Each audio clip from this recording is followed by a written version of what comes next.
Adar Marbim Besimcha. Donc ce soir, dans le calendrier hébraïque, c'est le premier du mois de Hadar. Donc le mois de Hadar, c'est le mois de la joie. Et être dans la joie, un petit peu, c'est un peu le but ultime, j'allais dire, de l'homme selon la tradition juive. Yod Besimcha Tamid, être toujours heureux, c'est un petit peu notre leitmotiv. Voilà, donc l'OSM ce soir continue ses rencontres. Israël s'invite chez vous. Et ce soir, nous avons le privilège et l'avantage d'accueillir l'acteur bien connu, l'auteur nouveau, et vous allez voir peut-être en fin de programme aussi le chanteur. Notre invité, c'est Scali Delpera. Scali Delpera qui publie son premier livre, Je ne suis plus inquiet, édité chez Actes Sud. Voilà, donc c'est un livre évidemment où il y a la dimension, j'allais dire, drôle, humoristique. C'est pour ça qu'on a choisi de le faire à la rentrée du mois d'Adar. Mais il y a aussi, j'allais dire, un peu de mélancolie, parce que Scali nous raconte un petit peu ses origines, nous raconte son intimité très, très. À la fois un livre, j'allais dire, plein d'humour. Certains diront d'humour ashkénaze, comme l'a dit une des critiques que j'ai lues, mais bon, Scali n'est pas ashkénaze, on le comprendra tout à l'heure. Mais en plus, on trouve, j'allais dire, des morceaux beaucoup plus graves et sérieux de sa biographie personnelle. Donc, c'est tout à fait juif, ce mélange, j'allais dire, de choses drôles et de choses graves à la fois. Voilà, et ce soir, avec nos auditeurs, nous allons essayer d'avoir peut-être quelques morceaux choisis. Avant de rentrer, de poser mes premières questions, je voulais savoir si Iris, de l'association Arts et Nous, qui est associée à notre soirée ce soir, voulait dire quelques mots en introduction. Oui, alors merci Avi pour l'accueil ce soir. Donc je m'excuse, j'ai quelques soucis de vidéo, donc l'image est très mauvaise. Mais sinon, donc, je suis très heureuse de pouvoir partager ce moment avec vous et de rencontrer Scali pour une petite interview. D'ailleurs, je vois qu'il s'est enfui. Mais alors aussi, donc pour présenter son livre, je peux dire que j'ai énormément apprécié de le lire. C'est un ouvrage qui est très court, donc ça ne vous prendra pas beaucoup de temps si vous voulez vous lancer, et en même temps qui est très bien construit avec beaucoup d'humour, beaucoup de tendresse. Donc vraiment, je ne peux que vous le recommander. Et donc maintenant, nous allons pouvoir laisser parole à l'auteur. D'accord. Alors moi, ma première question, Scali, c'est Oui. effectivement la question la plus simple, j'allais dire, pourquoi écrire un tel livre au plus profond de votre intimité, comme on l'a dit tout à l'heure, un livre qui dévoile évidemment les gens qui vous connaissent déjà du petit écran et du grand écran ne connaissent pas forcément. Pourquoi écrire un tel livre à tel moment de votre vie? Oui, alors c'est vrai qu'il y a une sorte de logique pour moi, ayant fréquenté pendant toute ma carrière de comédien des grands auteurs de théâtre et des grands auteurs de films, des scénaristes. Bon, je ne sais pas, peut-être en deux mots, je me présente. Oui.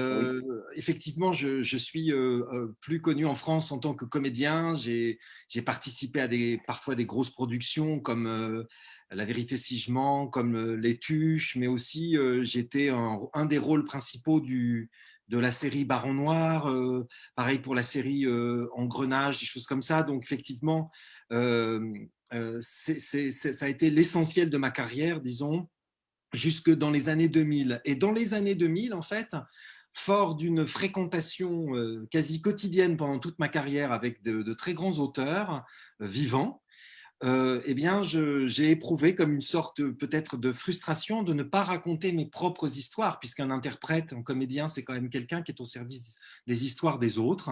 Et puis, je me suis lancé très timidement au début. J'ai réussi à, disons, mettre en place quelques petits projets très confidentiels. Et puis, j'ai eu la chance en 2010 de gagner un prix avec un de mes textes dans un concours. Et ça a été une bascule qui a fait que j'ai commencé un peu à avoir confiance dans ce que je pouvais, moi, raconter comme histoire. Voilà. Et donc, pour répondre à votre question, Avi, c'est comme ça que j'ai commencé à être auteur. Mais c'est-à-dire qu'il y a aussi une autre réponse, c'est que j'ai commencé à être auteur quand je lisais mes petites histoires à ma maman à la maison. C'est-à-dire qu'elle faisait le ménage, elle pelait les pommes de terre, elle faisait tout à la maison. Et je voulais qu'elle lise mes textes et elle a eu la bonne idée de me dire vas-y, lis-les-moi. Toi, tu vas me lire tes textes. Et donc, voilà, d'ailleurs, je lui suis reconnaissant de ça parce que c'est aussi un peu comme ça que je suis devenu comédien. C'est en lisant mes textes, mes premiers textes entre l'âge de 8 ans et de 14 ans. Voilà. Voilà, je vous fais 2 réponses pour une question. D'accord. Alors, évidemment, ce livre, comme je l'ai dit tout à l'heure, évoque énormément d'aspects personnels de ta biographie, de ton histoire personnelle, de ton enfance, de ta jeunesse, de tes rapports personnels avec tes parents, tes rapports avec d'autres, avec tes amis. Pas le sujet du livre. Ce qui nous intéresse, c'est un petit peu, je vais dire, la dimension particulière propre de cette rencontre qui est Israël s'invite chez vous. Et donc, on ne l'a pas encore dit. Et pourtant, malgré ton âge de 55 ans, tu es quand même un enfant, tu es un enfant de respect. Et cela, comme tu le racontes dans ton livre, Oui, c'est un petit peu grâce à la présence d'esprit de ton grand-père, je crois. oui, Et ensuite, il y a une histoire qui est liée avec ta mère, et ta grand-mère, pardon, et ta mère, où là, tu parles avec un humour noir, j'allais dire, quelque part, qui a été sauvé grâce à des nazis des débutants.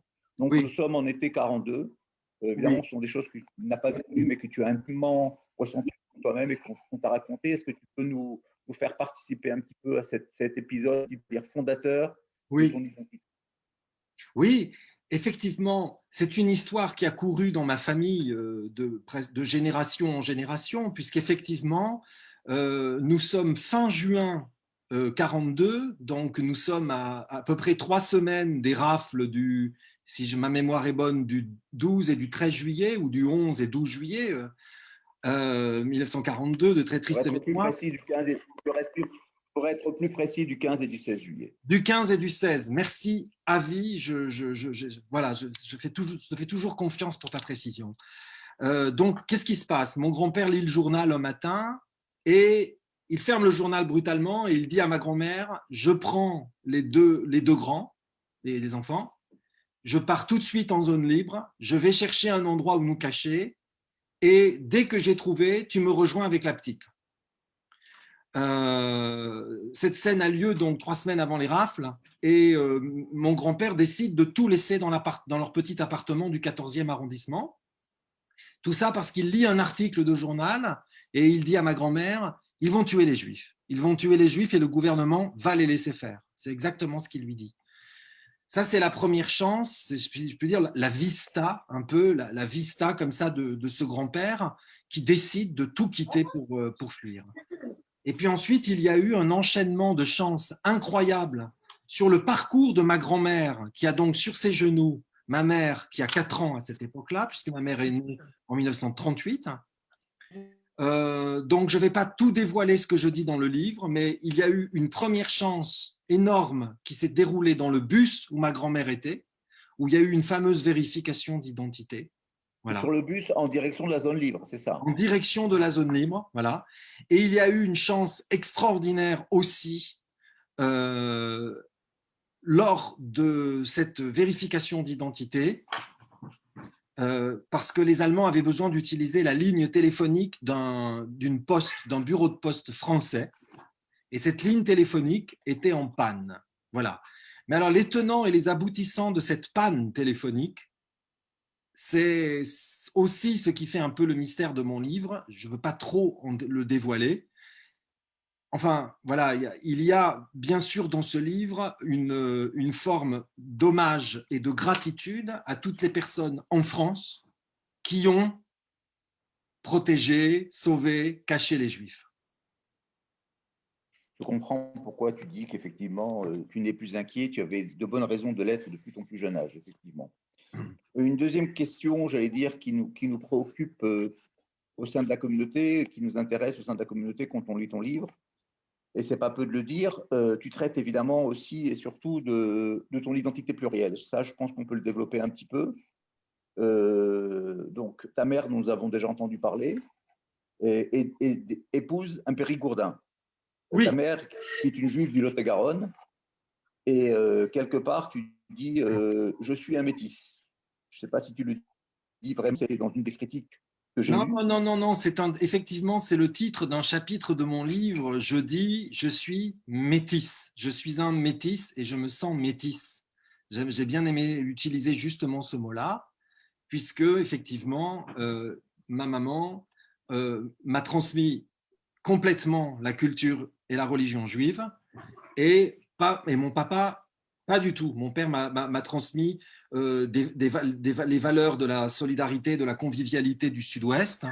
Mon père a été sans religion toute sa vie, et il a accueilli au sein de son foyer familial la religion de ma mère. Voilà, nous étions le bienvenu dans le monde de mon père. On pouvait faire les Shabbats, je pouvais aller à la synagogue, mais mon père ne s'est absolument jamais intéressé ni au judaïsme, ni à une quelconque autre religion. Mais tu dis quand même, c'est quand même assez surprenant parce qu'on est quand même dans la France du début des années 60, et tu dis, je crois, de mémoire, quand ta mère, ou quand tu vas naître, ou quand elle est enceinte, elle dit quelque part à ton père, tu sais, si nous aurons des enfants, tu sais qu'ils seront juifs.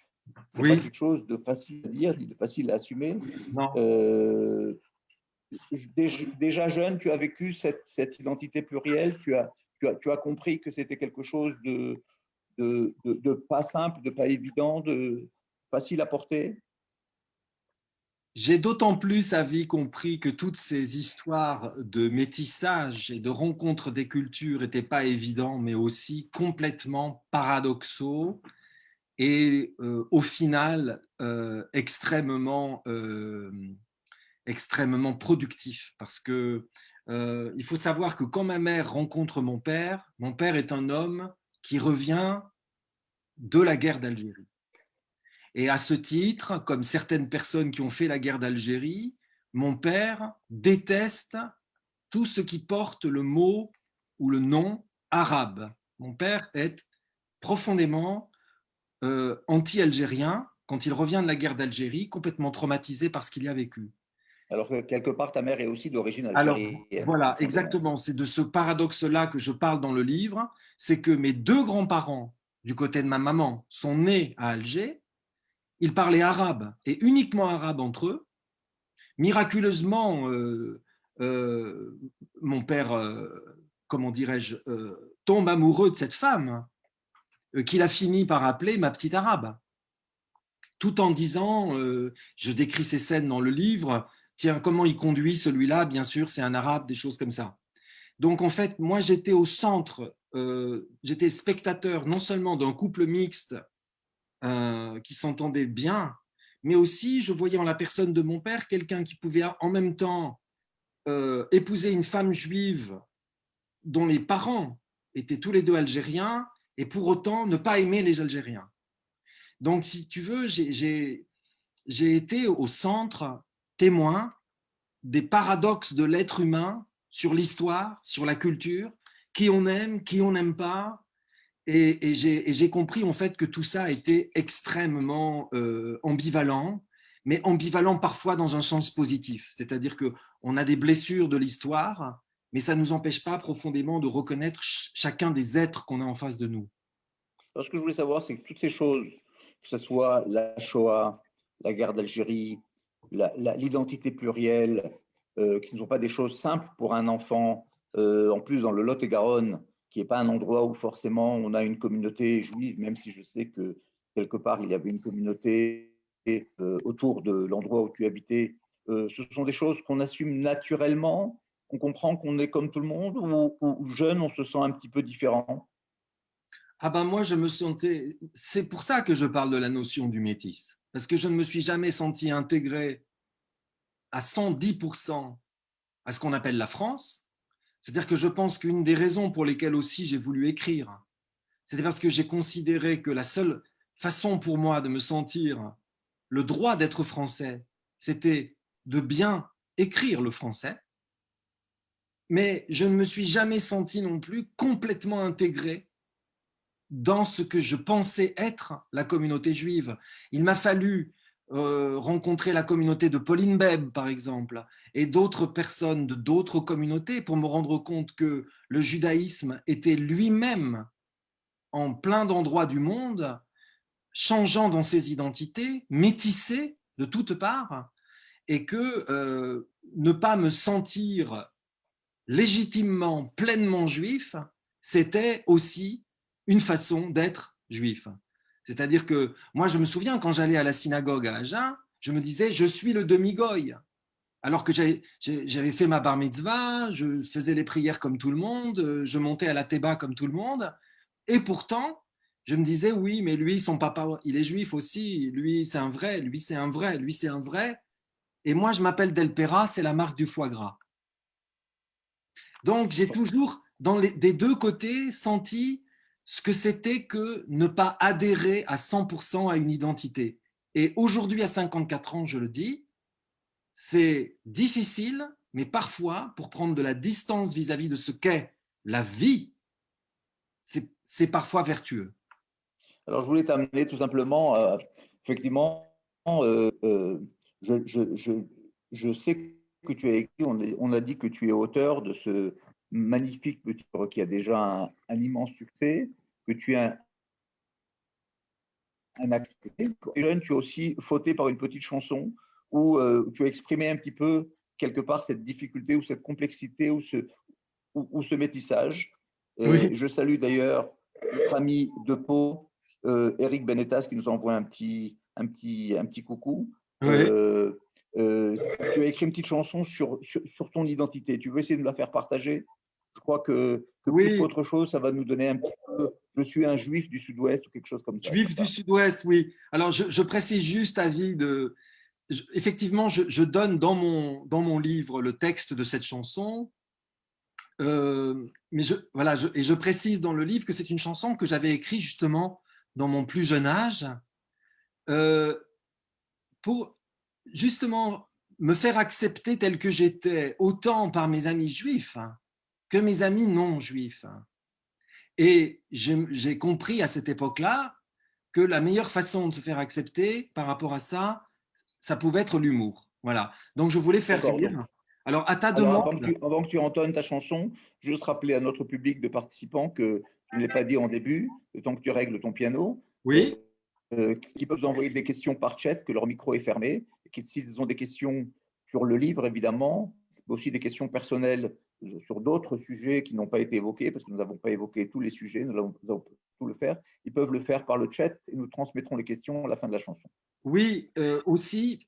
Alors, et du coup, avant de me mettre à chanter la chanson, je profite de ce moment-là pour dire que j'ai un compte Facebook avec mon nom Scali Del Pera et que par rapport aux questions de ce livre, je suis toujours très sensible et très regardant là-dessus. Je réponds à absolument tous les lecteurs et j'aime être en contact sur Facebook avec mes lecteurs par rapport à ça. Voilà, je voulais. Parfait, tu peux juste nous montrer l'image du livre avant que tu entames pour que les gens puissent Oui, reconnaître. avec plaisir, avec plaisir. Donc voilà, c'est un petit livre. Je ne suis Il n'est plus pas, inquiet. il est pas très épais. Il fait 65 pages. Je le mets près de la caméra. Voilà, je ne suis plus inquiet, Scali Del Pera. Voilà, ce téléphone, bah, vous verrez, il a plusieurs fois une importance dans le livre. Même dans l'histoire de ta grand-mère. Voilà, et on en est à la 3e réimpression en 4 mois. Donc je suis Ok. très content de ça. Je Alors, suis un juif du Sud-Ouest, Juif du Sud-Ouest. Bon, qu'est-ce que je ferai pas pour toi à vie, hein? Chanter en direct comme ça. à Jérusalem. Tu entends bien le clavier là?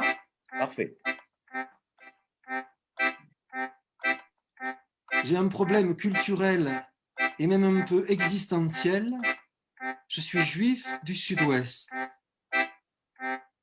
Je suis un enfant d'Israël et pourtant j'ai l'accent de Francis Cabrel. Je suis juif du Sud-Ouest. Maman me dit, écoute les tables de la loi. Papa me dit, mais goûte sur la table le foie gras. Je suis juif du Sud-Ouest.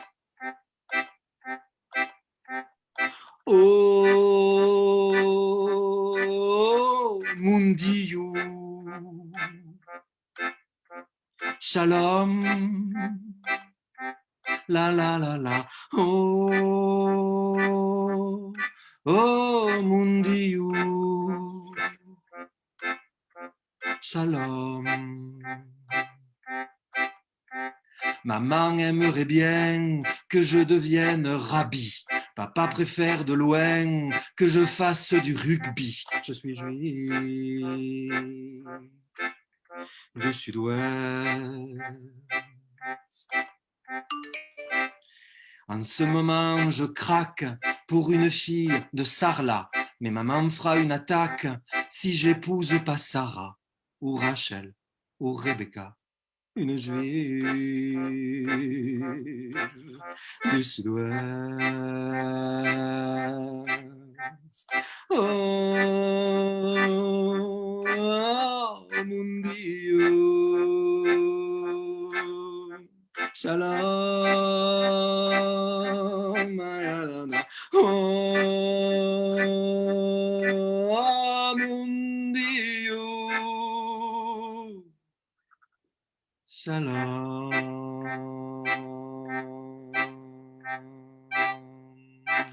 Voilà. Bravo. Merci. Iris, qu'on ne voit pas. Iris, je vois les gens applaudir. Je vois quelques personnes applaudir. Oui, merci. Ça me fait très, très sur le plaisir. chat, il y a des gens qui... J'aime beaucoup cet humour. Comme on a dit, c'est un mélange d'humour ashkénaze, séfarade, d'humour noir. Et on voit que tu n'es vraiment plus inquiet maintenant. Moi, j'aurais oui, dire vite. Je veux savoir si nos co-présentateurs ont des questions, comme Iris. Oui, alors, merci Stali pour la chanson. Alors, pendant que tu l'as chantée, j'ai vu dans le chat une question au sujet de ton prénom. Pardon? Une question au sujet de l'origine de ton prénom. Donc, Oui. de savoir, Stali, d'où venait ce prénom qui est peu commun. Oui. Alors, c'est extraordinaire cette histoire. Merci d'avoir posé cette question.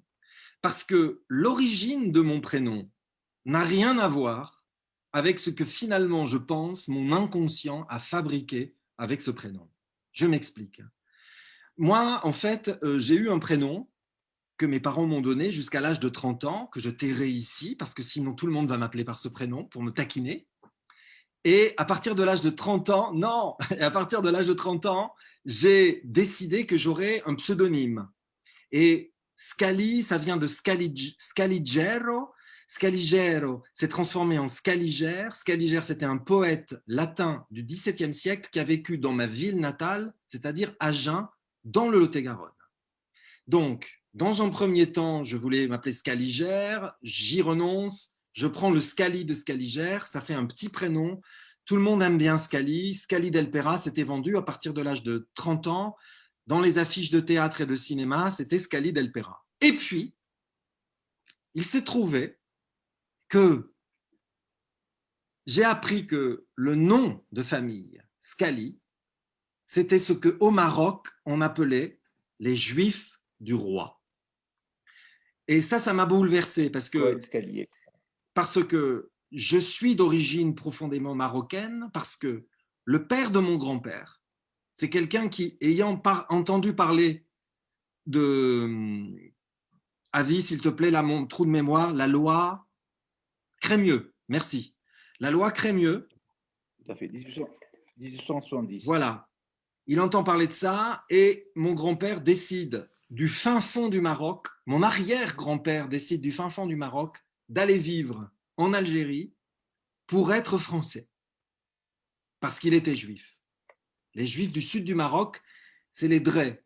Donc mon arrière-grand-père s'appelle Drès, d'ailleurs le nom de jeune fille de ma maman c'est Drès, et Drès en arabe, ça veut dire le coude.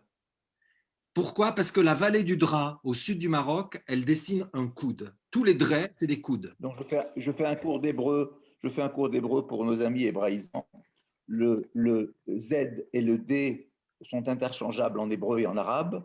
Et en hébreu, le coude, c'est un peu le zroa quelque part. C'est pas tout à fait le coude, mais enfin, ce sont des mots qui se rapprochent. Et voilà, juste pour compléter ce qu'a dit. Merci, Agi. Je ne savais pas. En tout cas, c'est vrai que j'ai été bouleversé d'apprendre qu'un prénom que j'avais inventé à l'âge de 30 ans, finalement, me ramène à mes origines juives marocaines. Voilà. Donc, merci pour cette question. Je ne sais pas qui l'a posée, mais ça me touche beaucoup.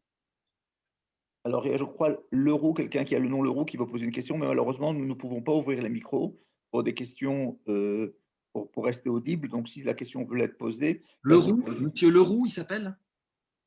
quelqu'un qui s'appelle Leroux, oui. D'accord, pardon, merci. D'accord. Alors, si elle veut écrire sa question, voilà, je crois que le message a été écrit.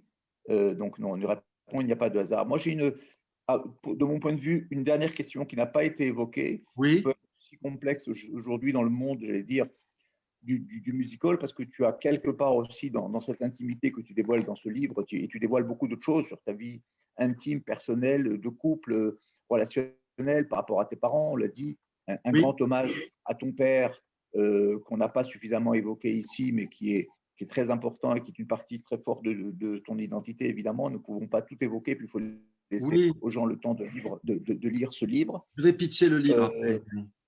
quelque chose qui est hors livre, j'allais dire. Israël, le pays d'Israël, c'est aussi une dimension de cette identité Alors, bien sûr que c'est une quand on est dans dimension. l'Ouest. Oui. Au sens, j'ai envie de dire, au sens de la mission première d'Israël, qui est la mission des peuples d'Israël, du peuple d'Israël, qui est la mission d'une forme de responsabilité. Voilà, tu parlais tout à l'heure du mois d'Adar, hein, le mois de la joie. Eh bien moi, franchement, je le dis, avec ce petit objet-là, je me suis senti cette responsabilité-là, effectivement, d'essayer de donner autant aux juifs qu'aux non-juifs quelque chose de l'ordre d'un certain sentiment d'apaisement par rapport à nos inquiétudes existentielles épouvantables. Et après, bon, moi j'ai mon rapport Israël, j'ai beaucoup de familles en Israël, j'adore Israël, et je tiens pour un des trois plus grands dramaturges de toute l'histoire de la littérature théâtrale, un Israélien. C'est-à-dire que moi je mets Shakespeare en 1, Molière, Racine en 2 et 2 bis, et en 3, je mets Monsieur Hanor Levin, qui est un génie absolu. Je l'ai joué plusieurs fois. J'ai eu l'immense honneur et privilège d'être le premier créateur en France du rôle de Kroum. Kroum. Donc, Kroum, ça veut dire ectoplasme en hébreu. Et la pièce en français était traduite Kroum, l'ectoplasme. Donc, voilà. Et bien sûr, quand j'étais adolescent, mon rêve d'artiste a fait comme ça avec mon rêve pour Israël, c'est-à-dire non seulement la paix pour Israël, mais aussi la paix que Israël peut apporter dans le monde entier avec son message qu'on connaît, je pense, ici tous. Voilà. Voilà, moi je n'ai pas d'autres questions. C'était mes questions principales parce que je voulais qu'on connaisse un petit peu mieux cette personnalité qu'on va maintenant beaucoup plus apprécier quand on va le voir à travers ses films, quand on va le voir probablement, j'espère, très bientôt sur scène, parce que ce que je voulais rappeler, c'est que ce petit livre était prévu aussi, une adaptation, je crois que tu en as fait pour le Théâtre de la Ville, Oui, le théâtre de la Ville, et si les conditions sanitaires le permettront, peut-être à partir du mois de mars. Je crois que ce sera très couru dans Paris. Donc, on a voulu un petit peu mieux nous faire connaître à travers la communauté. Et je sais que même au-delà, évidemment, ce petit livre, comme tu l'as dit, a un grand succès. Donc voilà, moi, je voulais vous remercier d'avoir accepté notre invitation. C'est une invitation très particulière pour nous, qui avons l'habitude d'aborder des sujets, je vais dire, beaucoup plus classiques de la société israélienne et de la société juive de façon générale. Et Scali a accepté de nous présenter son livre. Et je vous remercie à tous. Vous avez été nombreux à participer. Yasmine pourra mettre en chat les références du livre pour les gens qui veulent se procurer. Peut-être que Iris, elle a d'autres questions. Peut-être, mais comme elle n'est pas en image, je sais qu'elle. Ouais. Oui, alors je pourrais poser éventuellement une dernière question au sujet des trains. Alors, dans votre livre, Scali, vous parlez souvent des trains et notamment, bon, je ne vais pas en dire beaucoup plus, mais qui apparaissent comme quelque chose que vous n'aimez pas beaucoup. Et donc, je voulais me demander si finalement l'expérience de vos grands-parents, votre expérience aussi peut-être de juif métis, n'a pas aussi chez vous induit un certain rapport au voyage, au parcours, au train ou à certains moyens de transport qui peut-être vont être plus favorables que d'autres pour vous. Donc voilà, c'était pour avoir d'une manière générale comment votre expérience finalement personnelle, familiale a pu influencer vos rapports au voyage et à certains modes de transport. Alors, je vais le dire très simplement en 2 mots, en fait. Effectivement, il y a cette scène dans mon livre, très mystérieuse, dans un premier temps, où mon grand-père, est-ce que vous m'entendez là, Avi? Parfaitement. Bon, mon grand-père, quand il a trouvé la grange dans le Lot-et-Garonne, où ma grand-mère et ma mère vont le rejoindre, où ils sont en train de se cacher en zone libre, mon grand-père appelle ma grand-mère et il lui dit « J'ai trouvé, viens, tout de suite, mais prends le bus, ne prends pas le train. Le train, c'est dangereux. » Et je ne vais pas dévoiler tout, mais en 1942, avec les histoires de contrôle d'identité, avec l'histoire qu'un train, il s'arrête dans une gare, mais vous ne pouvez jamais descendre entre une gare et une autre, vous ne pouvez pas sauter du train. C'était effectivement dangereux. Et Iris, oui, je vois pourquoi vous me posez cette question, parce que des années plus tard, l'enfant que je suis se prend en grippe contre les trains électriques. Je reçois une fois comme cadeau un train électrique et je n'y ai jamais joué. C'était mon pauvre papa qui avait mis des mois à construire un immense train électrique pour moi. Et quand je l'ai reçu, j'en ai été épouvanté. Mais mon père ne pouvait pas connaître les tenants et aboutissants de la psychologie juive de son fils. Voilà. Maintenant, c'est vrai, je parle de mon père là, je veux finir là-dessus. Ce livre, ce n'est pas un livre rétrospectif ni autobiographique. C'est un livre, quand j'en parle, je dis ça. Voilà, c'est l'histoire d'un homme juif contemporain, solitaire, sans enfant, célibataire, qui, par solitude, adopte un chat. Il y a un personnage de chat dans mon bouquin qui est très important. Et pour la première fois de sa vie, cet homme va se sentir responsable de la vie d'un autre être. Alors, il se trouve que c'est un petit chat, mais il considère que c'est très important. Et de se sentir cette responsabilité, cet homme va repenser à son papa qui est disparu quelques années avant, d'une longue maladie, et va se rendre compte que malgré le silence profond qu'il y avait entre son père et lui, c'est-à-dire ce silence, pas de grande conversation avec le papa, jamais. Pas de grande transmission, puisque justement, ça peut être un père juif qui peut transmettre le judaïsme. Il n'y a pas eu ça non plus, etc. De me rendre compte, au fond, de tout l'amour que mon père m'a porté quand même, et de tout l'amour aussi que moi je lui ai porté et que je lui porte encore. Donc c'est aussi le livre d'un deuil réussi, si je puis dire d'un deuil joyeux, puisqu'il y a beaucoup d'amour là-dedans. Voilà. C'est magnifique de finir par ça, sur la joie, sur la transmission. Oui. Voilà, je suis très content de cette rencontre et je te remercie encore une fois, Ascali. Vous avez toutes les références sur l'éditeur du livre, où le trouver et sur son titre. Je vous remercie d'avoir participé. Merci à Yasmine d'avoir organisé cette rencontre. Oui, je tiens aussi personnellement à remercier Yasmine Mahem Cohen, parce qu'elle a été depuis pas mal de temps avec moi d'une très grande patience, d'une très grande gentillesse, d'un très grand talent pour organiser ça. C'est grâce à Yasmine également que j'ai eu une interview sur Radio Shalom, grâce à Yasmine Mahem Cohen que je vais avoir une interview sur Radio Communauté Juive. Et le travail n'est pas fini autour de ce livre dans les communautés juives de France. Et je tiens personnellement à lui faire un gros coup de chapeau. Merci beaucoup. Et grâce à Yasmine, nous allons nous retrouver dimanche à 11h heure de Paris pour un tout autre sujet sur l'architecture israélienne avec un conférencier israélien.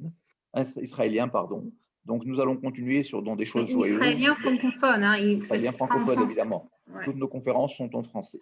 Donc voilà, vous allez recevoir probablement dès aujourd'hui ou demain une invitation à cette conférence. Je vous souhaite Shabbat Shalom de Jérusalem et à très bientôt. Merci. Shabbat Shalom, bye. Shabbat Shalom. Merci beaucoup à tous. Merci beaucoup.